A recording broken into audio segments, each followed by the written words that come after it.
राष्ट्रीय संग्रहालय में आकर अगर हम चित्रकला के सेक्शन की ओर जाएं तो यहाँ पर राम दरबार, भगवान शिव की उपासना करते हुए भगवान श्री कृष्ण की लीलाओं को बहुत ही चित्रण के जरिए प्रदर्शित किया गया है, जो कि देखने में वाकई में बहुत ही सुंदर है। और उसकी जो चित्रकला है वो एक एक छवि जो है, एक एक उसमें भरे हुए रंग हैं कारीगरों द्वारा वो बहुत ही ज़्यादा सुंदर है।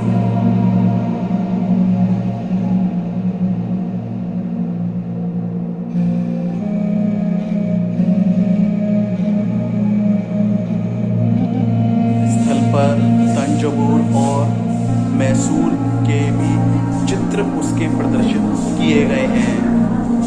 वैसे तो मैं भारत के अनेकों राष्ट्रीय संग्रहालयों पर आया हुआ हूँ, अनेकों स्मारकों और अनेकों मॉन्यूमेंटल प्लेसेस मैंने देखे हुए हैं, पर दिल्ली के जनपद में ये राष्ट्रीय संग्रहालय जो है वाकई में हमें बहुत ही पुराने और प्राचीन समय के जितने भी चित्रकला हैं, कॉइन्स हैं, अभिलेख हैं और साथ ही साथ मॉन्यूमेंटल स्टैचूज़ हैं,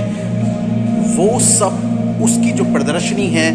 वो इस जगह पर आकर आप लोग पूरे जीवंत चित्रण के साथ उसे देख सकते हैं। बौद्ध धर्म से संबंधित यहाँ पर अनेकों प्राचीन कलाकृतियाँ प्रिजर्व करके इस संग्रहालय में रखी हुई हैं।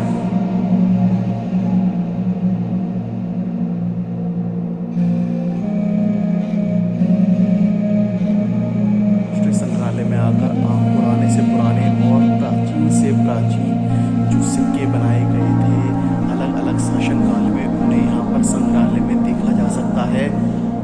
मेडिवल पीरियड और साथ ही साथ दिल्ली सल्तनत के समय पर जितने भी यहाँ पर निर्माण हुए उन सब की यहाँ पर योजनाएं और साथ ही साथ अनेकों चीज़ों को यहाँ पर प्रदर्शित किया गया है।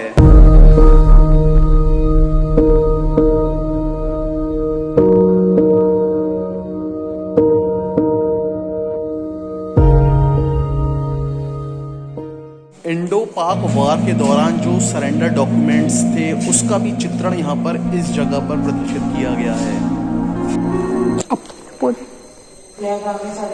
राष्ट्रीय संग्रहालय में अगर हम मॉडर्न टाइम से संबंधित चीज़ों को देखें तो मैसूर में काफ़ी सारी चीज़ें जो हैं उसका निर्माण किया गया। यहाँ पर आप मेरे पीछे देख सकते हैं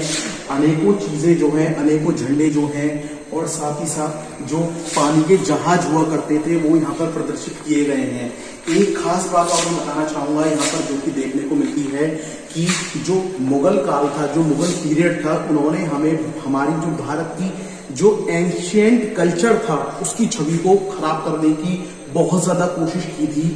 जो कि यहाँ पर आकर जितनी भी पेंटिंग्स वगैरह हैं, जितने भी मॉन्यूमेंट्स हैं, जितने भी स्कल्पचर्स हैं, उनके जरिए जो है उन सब चीज़ों को देखा जा सकता है। बौद्ध से संबंधित उनके जीवन शैली और उनकी पद्धतियों को यहाँ पर प्रदर्शित किया गया है, जिसका अर्थ यह है कि भगवान बौद्ध सिर्फ भारत में नहीं विश्व भर में शांति का प्रतीक बने हुए थे और अपने ज्ञान से लोगों को प्रभावित उन्होंने किया है, जिसका जो असर है वो भारतवर्ष के साथ साथ अनेकों देशों में अनेकों लोगों पर भी देखा जा सकता है। दिल्ली के राष्ट्रीय संग्रहालय में आना अपने आप में एक बेहद ही अनोखा अनुभव आपको देगा। भारतवर्ष के सभी लोगों से अनुरोध करूंगा कि वो इस राष्ट्रीय संग्रहालय में आकर अपने एंशिएंट कल्चर को, अपनी पुरानी पद्धति को देखें, उन्हें समझें, उन्हें जानें और एक अनूठा और अनोखा अनुभव जो है वो हासिल करें। जय हिंद।